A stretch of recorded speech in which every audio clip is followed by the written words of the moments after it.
Good morning. कल हम लोगों ने companies final account and manager remuneration के बारे में पढ़ा था और आज मैंने पीडीएफ में आपको फाइनल अकाउंट के अंतर्गत बैलेंस शीट कैसे तैयार की जाती है और पी&एल कैसे तैयार किया जाता है इसके बारे में नोट्स भेजे हैं।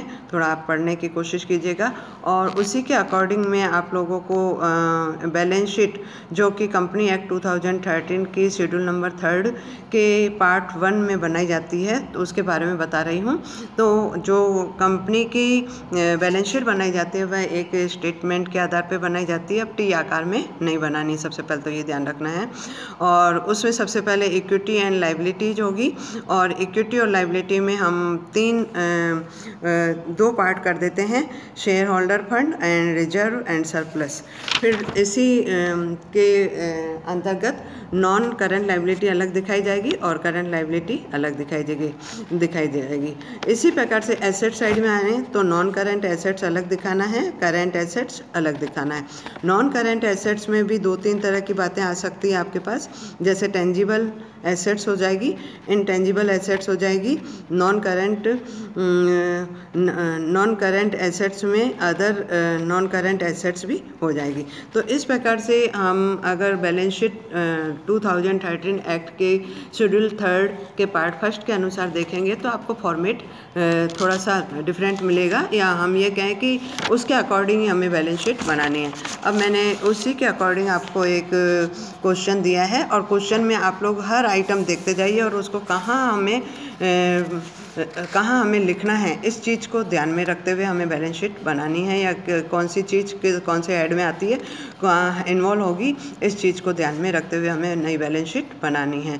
तो इस बैलेंस शीट में ना हम पहले जो इसकी अदर इन्फॉर्मेशन है वह पढ़ रहे हैं। Authorise capital 10,000 equity share at the ₹100 and 10% redeemable preferential share at the ₹100, ये ऑथोराइज कैपिटल है। Issued capital 3,000 equity share capital 100 each fully paid and 10,000 redeemable preferential share। Authorise capital से इशूड कैपिटल कम है। फिर आपको कह रहा है long term loan are secured, जो लॉन्ग टर्म है लोन है वह सिक्योर्ड है तो हम उनको सिक्योर्ड लोन में ही डाल देंगे।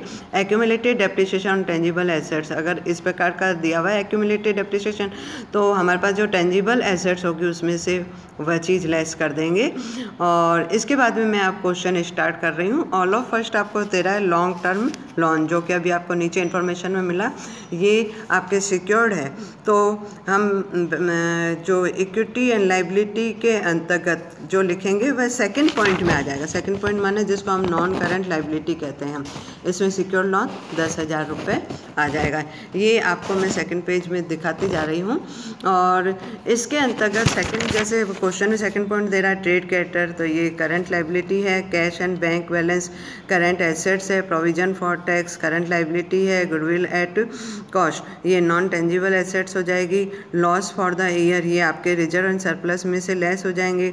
डेफर्ड रेवेन्यू एक्सपेंसेस ये आपको deferred revenue expenses other non current assets में आ जाएंगे।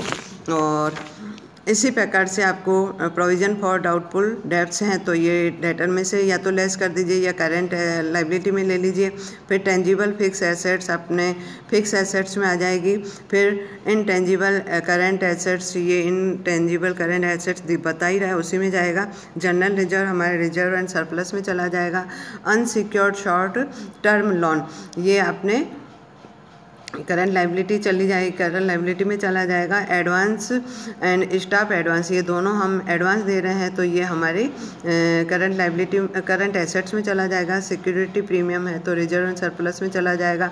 इस प्रकार से आपको ये सारे करने हैं। और लास्ट एक नया पॉइंट आ रहा है capital work in progress. Capital work in progress माना हमने कोई चीज़ खरीदी है वह कैपिटल के रूप में बनेगी तो वो इनटेंजिबल एसेट्स में शामिल कर दिया जाएगा।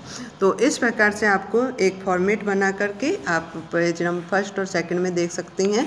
फॉर्मेट बना करके आपको बैलेंस शीट बनानी होती है। इसमें कहीं कोई दिक्कत नहीं आएगी, केवल हमें हर आइटम ध्यान रखना है, हर आइटम कौन से हेड में इन्वॉल्व होगा इस चीज़ को ध्यान में रखते हुए बैलेंस शीट बनानी है। Thank you.